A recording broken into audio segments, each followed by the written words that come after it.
Chainsaw Man, the single most anticipated anime in all of 2022, is finally about to be airing in less than 24 hours from right now. And if you're still one of those people in the fence about whether or not you should watch the show, well, guess what? I'm here to help you, because my name is Fujimoto and I'm your friendly neighborhood anime and manga lover. I love all things anime, all things manga.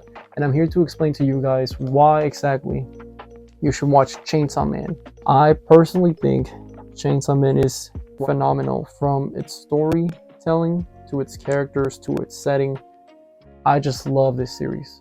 I read it in 2 days. I couldn't put this thing down. I kept reading it and reading and reading. Once I got to finish the story, I was like, wow, this was something really special. And it made me think, like, why isn't everything like this? Like, why can't we get more like these? If you don't know about Weekly Shonen Jump, they have editors, they have the higher ups, and they have that saying of don't fix it if it ain't broke. That's shonen. They have the shonen formula. And you might be asking what the shonen formula is as a whole. Well, the shonen formula is pretty much, you see it. It's the cliches you see in every shonen. Like, for example, like the MC is all energetic and happy-go-lucky, but the best friend slash rival, he's the brooding, edgy kind of, will be like Deku and Bakugo, Yuji and Megumi, or stuff like that. You get what I'm saying. You get the gist of what I'm saying. Chainsaw Man still has those cliches. However, it still manages to flip it in a different spin, which always kept it refreshing. Because throughout the read, I was walking into this series being like, is it as good as people are saying it? Because like the name alone kind of just throws you off. Like, Chainsaw Man, what exactly is the Chainsaw Man? I don't get it. You get what you're getting. You know what you're getting. With this, everybody's fully fleshed. Fantastic storytelling. Every arc gets better. As the series goes on, it keeps getting better and better. Which to me, I was like, really? I would expect it to run out of steam real quick. Especially with a concept as crazy as a Chainsaw Man. But unbeknownst to anybody else, this little gem was being conceived behind the scenes at Shonen Jump. Which is crazy, because this is not, it's like, I can't emphasize this enough, this is not Scream Shonen Jump. But that's why it's so good. Every character in this feels real. They don't feel like, you're like an MC, you're like, oh, I got the plot armor. No, there's consequences, like, constantly in this. This is another thing that this does right, which is it kills characters. There's no resurrection, there's none of that. When people die, they stay dead. And like, that's something I respect from Fujimoto, because I love and appreciate all his writing. If you don't know anything of Fujimoto's writing, he's a proclaimed writer that has been pretty much on top of his game. That's why I think Fujimoto as a whole, I think the writer, he's to me the new Naoki Urasawa, which if you don't know who that is, he's the author of Monster, Pluto, 20th Century Boys, Billy Bat, like all these critically acclaimed stories, but his most notable ones being his biggest commercial success being Monster, which I think is a phenomenal series. A 10 out of 10. Has one of the greatest villains of all time with Johann Liebert. Chainsaw Man has one of the greatest villains out there too. And I don't know if I can compare it to Johann. However, this villain of this series, it's definitely in my top 5. The villain in Chainsaw Man, and if you read Chainsaw Man, you know who I'm talking about. The villain is phenomenal. Chainsaw Man to me is just phenomenal. What makes it phenomenal is that, like I said, it just feels real. Like, if you read Chainsaw Man, anybody that's read Chainsaw Man, they'll tell you the same thing. Like, everybody, the way they acted, the way they spoke, felt real. And that's something you don't see a lot, like, in other series, especially in Shonen, because they all feel like they're, too animated or too goofy, or they're a little bit too over the top. That's why I say every generation or every couple of years in Shonen, there's a trailblazer. And I think this generation's trailblazer would be Chainsaw Man.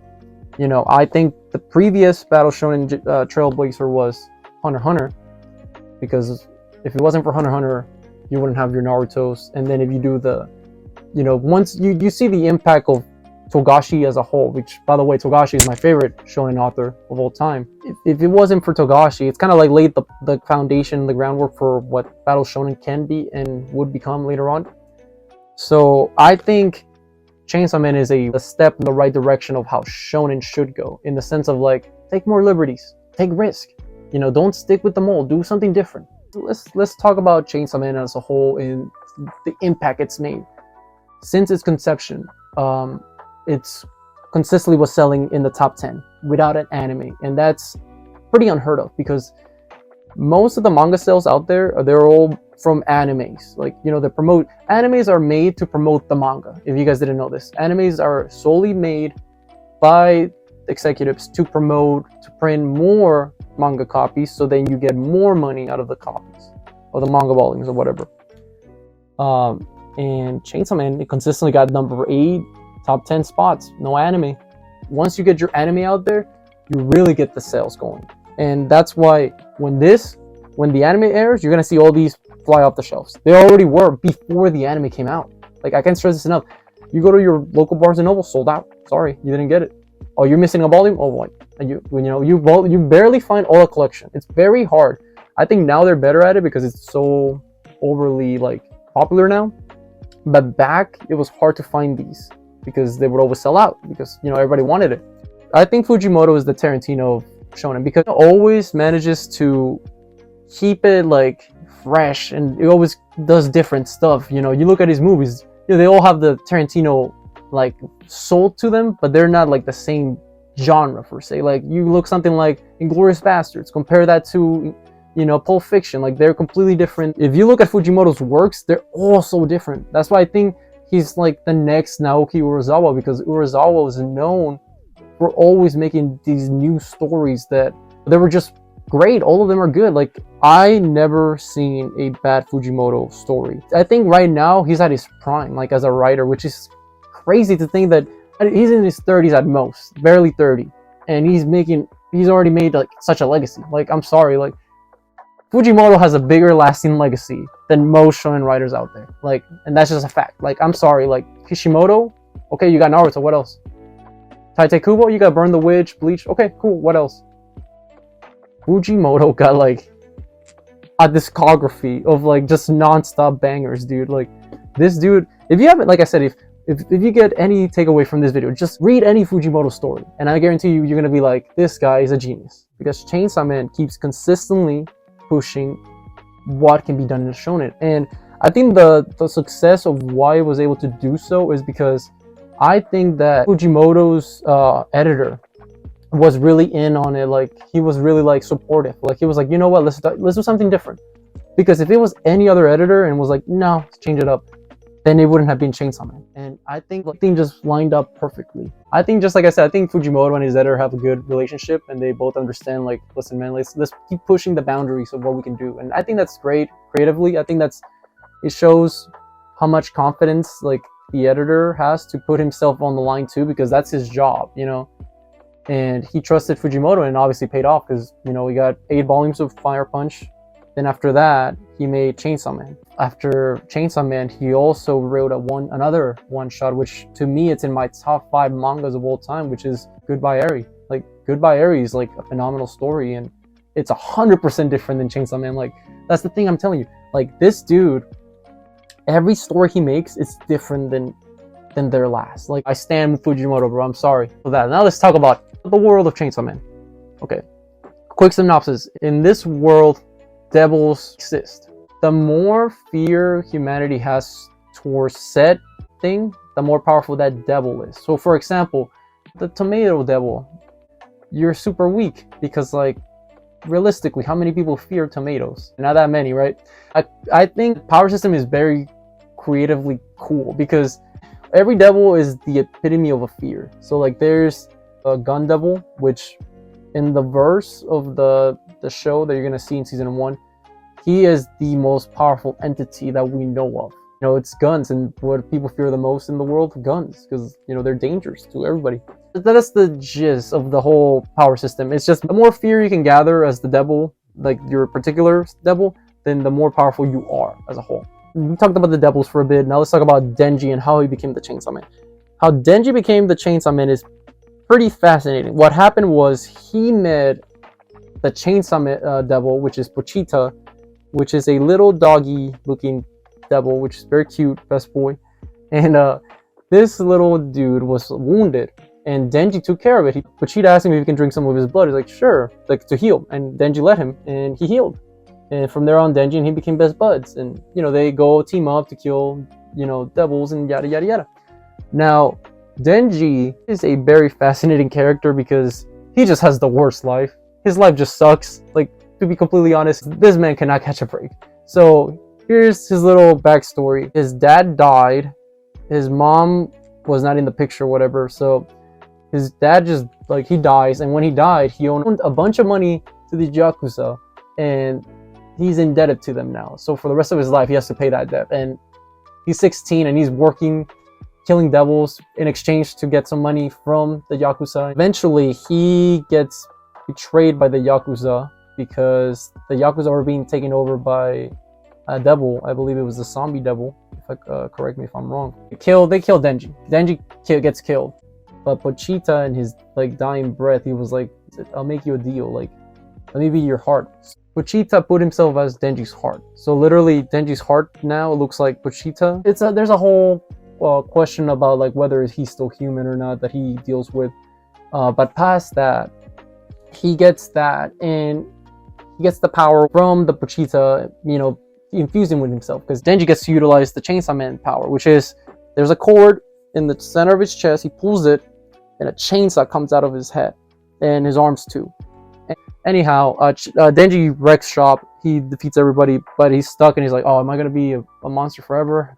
Just at that moment, walks in another character we're gonna talk about right now, Makima. Makima is a very important character because she's the one that sets up Denji to join the public safety devil hunter committee, people that are hired to kill devils. Makima sees Denji and he's like, "Oh, it's a devil," and he's like, "I'm human." He's like, "Wait, what?" Like, "Wait, so you're a human with a devil powers?" He's like, "Okay, you're fascinating me. Tell you what, either I can kill you right now, or you can become my dog, my pet." And he's like, "Sure, I guess I'll be your pet." That's how we get to the point where he does join the association and he starts helping them take down with the devils. And Makima, she's pretty much the boss of their little squad. Like I said, she's very respected by everybody. Everybody loves her. She's very like stoic, very quiet, very well-mannered. She's very composed, like, and you're gonna see more of her as the story goes on. I won't say anything else. Let's move on to the next character that I want to talk about, which is Power. Power is fucking awesome. I love Power. Power's cool. Everybody loves Power so much that she won the popularity poll of favorite Chainsaw Man character done by Weekly Shonen Jump. She won 2 years in a row while the manga was being published. Congrats, Power. She's awesome. Power is a hybrid. A hybrid is a devil that took over a corpse. Power looks like a female, but she's actually a devil. She just took over the corpse, and she's the blood devil. Her powers are they're based upon blood because people fear blood. She was actually conceived by Fujimoto because of Eric Cartman from South Park, which is very fascinating, knowing that Fujimoto watches South Park canonically.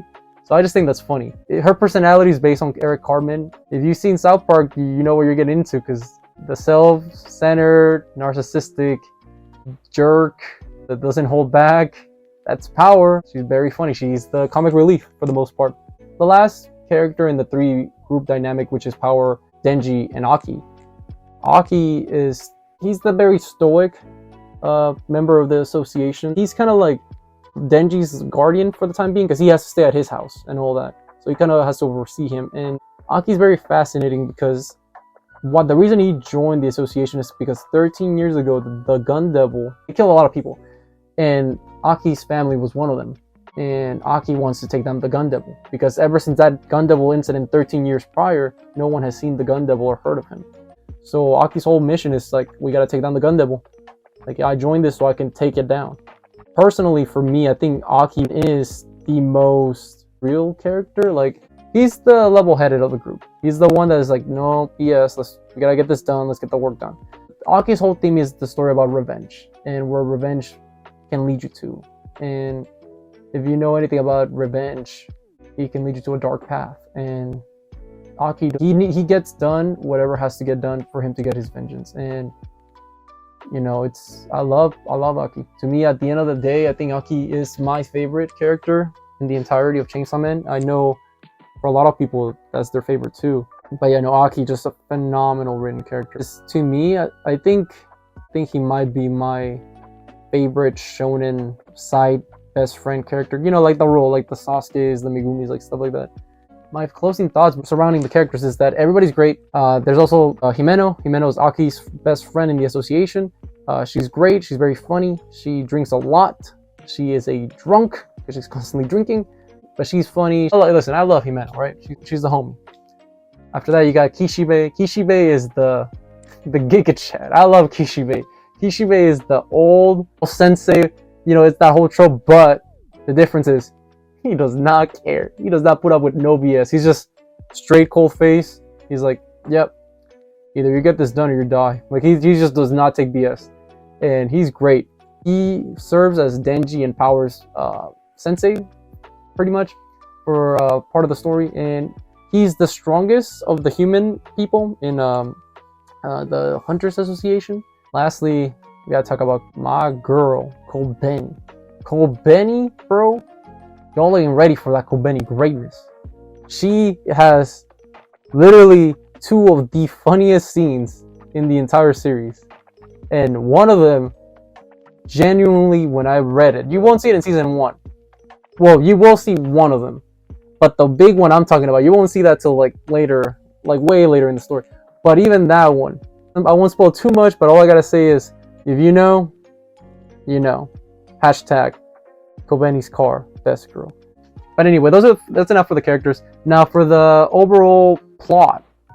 Well, the plot is they're trying to like hunt down the Gun Devil. Once Denji works with the association, Makima assigns him like, okay, if you catch the Gun Devil and kill it, I'll grant you any wish. So Denji, because Denji praises Makima, like he sees her as a goddess because she saved him from that terrible life. He's like, okay, I'm gonna find the Gun Devil so I can definitely get a favor from you. Oh, I'm gonna make you my girlfriend. Like, you know, that's in his head. He's a teenage boy, whatever. But yeah, that's the overall plot. They got the Gun Devil's the big baddie. I believe the first season's only gonna cover 3 arcs, I think, because it's gonna cover Denji's introduction and all that, then the Bad Devil, and it's gonna cover the Katana Man arc. Oh, and the Eternity. My bad. Let's think about Chainsaw Man. A lot of those arcs in the manga, they're very short. They only last like 3 chapters or 4. That's why I like it so much. You don't have to deal with like 100+ chapters. He knows his readers' attention span. Like, he knows, like, listen, bro, I know you all don't want to be dragged out. He does not drag stuff out. Thanks to that, I never got bored. In the old 97 chapters, I never got bored. To this day, I'm not even bored. Well, it's still ongoing. But yeah, that's Chainsaw Man as a whole. I think the anime, if you haven't known anything about the anime is going to be amazing just because it's MAPPA. And MAPPA did Attack on Titan final season, and they did Jujutsu Kaisen. They also are making Vinland Saga season 2, but also they're making all of the top talents in the industry. They're all going to join forces to work on this. Just so you guys know, the anime is going to have 12 endings. Yeah, they're going all out with this. They're not holding back, and I appreciate it because at the end of the day, who's winning? We are, because we're getting this phenomenal adaptation of one of the best mangas to come out in a while. I think if you took anything away from this video is that Chainsaw Man is going to live up to the hype. Trust me, once it airs, watch that episode and tell me that this feels like a shonen. And you're going to be like, whoa, yeah, you're right, it does not. And also, the thing that's really going to push Chainsaw Man to the mainstream appeal, like really, really big, is going to be the female characters. Because without a doubt, Chainsaw Man has the best female characters in all of shonen. Fujimoto knows how to write females. Let me just tell you that right off the bat. I can't stress this enough. You guys need to watch the anime. It's going to be great. I know it is. And if it isn't, it's fine. At least read it. Overall, I love Chainsaw Man and I am excited for the anime. With that being said, thank you guys so much for watching. If you stick all the way to the end of the video, I really appreciate it. And please like and subscribe. And you know, I have a lot of more content coming in the way. As a matter of fact, I'm announcing right now in this video. So if you're watching, you get the insight. So starting while the anime airs tomorrow on Tuesday, October 11th, I'm gonna be doing my reactions to the episodes as they come out. So stay tuned for that, because I'm gonna do my breakdown of like what the difference was between the manga and the anime, and just talk a little bit as well as what I thought of the episode and so forward. And yeah, it's gonna be cool. And please subscribe. Like, I'm gonna make a lot of I want to make a lot of content, like not just the reason I wanted to make Chainsaw Man is because I love this series, and I wanted to spread the word out right before the show, because I want all eyes to be in this, because Chainsaw Man is great, and everybody needs to watch it. Like, I can't stress this enough. This show is gonna be awesome, guys. Trust me.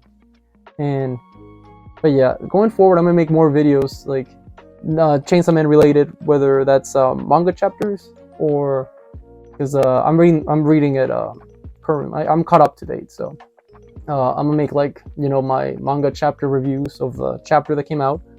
I'm also gonna do my episode breakdowns and discussions regarding the episodes when they air, and I got more other stuff. Like, I got other series that I think of talking. Maybe in the future I'll talk about Goodbye Eri, because that I can go in a whole video about that too, and just how great it is.